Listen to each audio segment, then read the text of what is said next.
অজ্ঞান হয়ে গিয়েছিলেন। আর বলো না, উফ। আর তোমাদের দাদা ভাই তো আমাকে তো বারণ করেছিল যে তুমি করতে যেও না, রান্না করতে যেও না, মরে যাবে। আমি শুনিনি বলতে গেলে আমাকে বলেছে। এবার আমি আমি না কোনো কাজ না বলতে পারি না। এবারে আমি কোনো কাজ না বলতে পারি না, সেজন্য বেশি কষ্ট পেতে হয় আমাকে। দিয়ে আমি বললাম যে তোমরা এখনো জোগাড় করোনি তো, আনাজ তো কাটতে হবে, মানুষকে খেতে দেবে কখন, তাড়াতাড়ি তো খাওয়াতে হবে। দিয়ে আমি বলি সব বের করো, আমি কেটে নিচ্ছি বলে আবার আমার সাথে আবার আমার দেখা দেখি আরও একজন বসলো।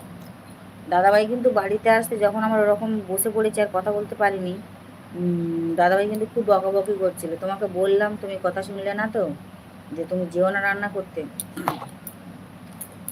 এই ব্যাপার।